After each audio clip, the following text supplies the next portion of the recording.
Good morning, everyone.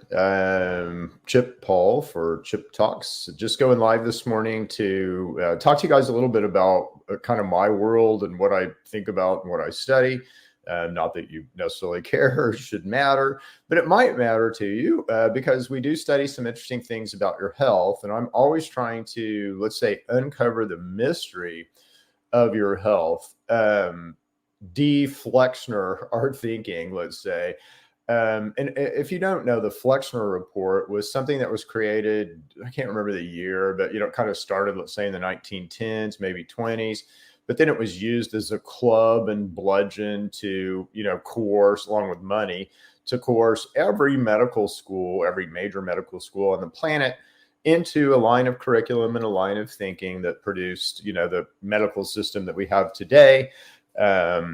And, kind of the box, let's say, that we put doctors in. So I truly have, empathy for physicians. I know what's coming. I know, all these walls are going to fall down.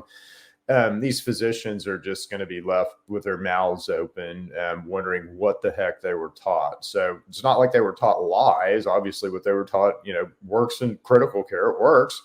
But it's not the entire truth. So, along those lines, I want to kind of give you where I'm at right now and a little bit of what I'm researching right now, which is really interesting.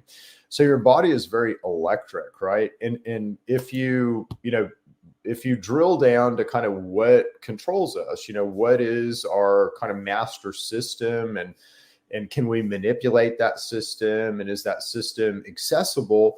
And what does it do? What magnificent things can we do? Can we correct aging through this system? Can we fight disease? And, looking to be, hell yes, all of those things, which is cool and why it's really fun to uncover. So, but when you kind of begin to peel through all the Flexner crap and the stuff that we've been taught in school and all that, and kind of really get to the truth, these gems of truth, man, is it a fascinating story. So it's not like you've been lied to. And this is why, doctors will be like, why didn't he teach us that? Very important stuff to know. But just in a real quick overview, again, how do you control your body? How does your brain basically control your body?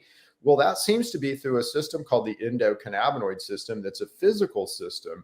But there also begins to be all this electric inputs, and these electric inputs are more important than DNA, okay? So how your body, let's say, looks electrically and all that will determine kind of the actions and reactions of DNA. So it's more important, let's say, to understand our biofields and how our biofields work than to understand how DNA works. And, some of you guys out there, certainly some of you doctors out there are going, heresy. Chip, what are you saying? That's not what we were taught. Yeah, you got Flexnered. Sorry about that, doc. We'll fix it for you, though. It's coming. Believe me, we've got all kinds of education coming for you, doc. So we'll be there to embrace you and pick you up and help you kind of rebuild, whatever you need to rebuild. And, likely won't be me teaching you. We'll have some bright, shiny PhD up there. So there you go. It won't be an annoying Chip. It will be someone else. But anyway, what I've been looking at lately, so this is really cool. So again, you're kind of electric, right? So you're electric in how we work. We interface with light very significantly. We are definitely children of the sun. These electric fields will respond to the sun and where it's the position of the sun at any time of day. And those electric fields basically will dictate DNA and matter. Okay. So as woohoo as that sounds, that is truth. And don't take my word for it. There's a great, really smart guy out there called Michael Levin. Go look up Michael Levin, who's a PhD and lettered out the wazoo and, read what he's doing, which is pretty fascinating stuff. But along these lines, we have to have basically, kind of barriers, and we have to have ways that we can get this electricity, these ions into us. And again, how does this work? Just potential, right? So if I create enough, let's say, plus ions, I'm going to build potential, just like I would water. So if I have a lot of water up here and, water down here, I'm going this water up here is going to want to go down there, right? So this is how your body works. It's just building potentials. Which is really cool. So anyway, this is exciting. So let me throw this up there, and let me kind of get over there on my browser so I can look at this better. But basically, this is just Chat GPT. And I asked it, is the electrical resistance of the mucosal barrier important for health?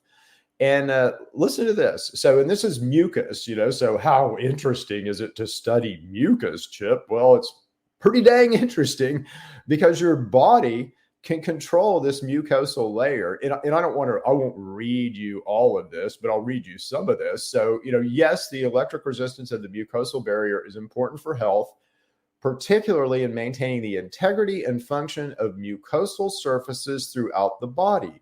Mucosal barriers line various organs and cavities, including the gastrointestinal tract, so your tummy, tum-tum, respiratory tract, your lungs, your genitourinary tract. I'm not sure what that is, actually. We'll look that one up. And your ocular surfaces. So these barriers serve as the body's first line of defense against pathogens, toxins, and other harmful substances from the external environment. Okay, so mucus is a barrier. It's a barrier against the external environment, but as such, it needs to let good stuff through. And the way that it does that partially is it changes its electrical resistance. So the less electrical resistance it has, and how does it do this? With ions, in the way that I'm talking about, but the less electrical resistance it has, things begin to become porous. And so things can get through. The more electrical resistance it has, it's going to build a wall. Mucus will build a wall that's impenetrable. So isn't that really cool? Now, why would you do this? Well, number one is to protect against pathogens. So your mucus has to have this electrical properties, this resistance property, in order to protect you from pathogens. Now, clearly, all of us are awash in pathogens right now. So, and this is why I study this. Are there clues here? Can we get a better understanding of kind of how these pathogens work and how they attach to you and how they're able to, let's say, beat us? Because they are able to beat us. They're able to beat our immune system. And are we doing things? Are we doing things to allow this to happen, right? So, putting soap on our skin, is that detrimental to us? Turns out it is. It changes your pH.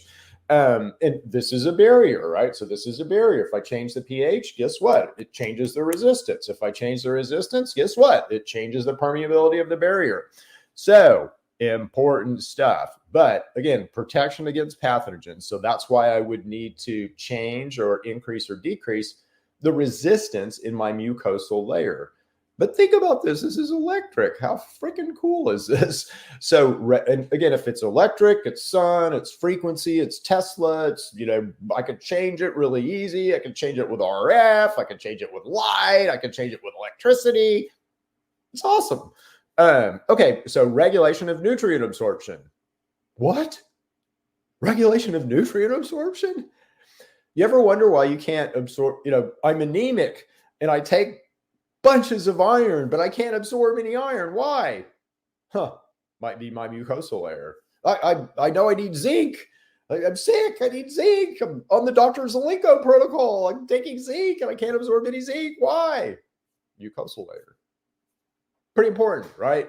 But this goes back to this electrical system that really dictates what this physical system is. It gets real woo-hoo past that. It's what is the electrical system? What controls that? And, in my mind, it's a soul, so I believe in God. And I think that is literally our crossover into that multidimensionality is exactly what we're talking about. But it's provable, which is fascinating, right? So prevention of inflammation and immune activation. Anyone chronically inflamed out there? Why? Again, it's likely because of some pathogen, but why? It's because we don't understand our mucosal layer. And we're likely doing stupid stuff to change this. And stupid stuff that, if you want to go all conspiratorial, they don't want you to know. Oh, we'll let the sheep do stupid stuff and kill themselves and live to be 80. And we'll feed them diabetes drugs. And we'll feed them metabolic syndrome drugs. And that's kind of looks to be the system, as sad and, pathetic and evil as that is. It's smart, pretty intelligently designed, but it's sad and pathetic. Let's change that, shall we? I'm trying to do that. That's why I'm doing all this work for you guys. I'm trying to change that. So maintenance of tissue homeostasis. So again, all of these things are super duper important, are they not? And they all come from our mucosal layer. So I'm going to keep studying this because it looks pretty darn important to me. And it looks to be, kind of top knot, right? So, and that's what I like to study is these, where do the branches start? So we want to study that first if then else statement, that first algo, decision.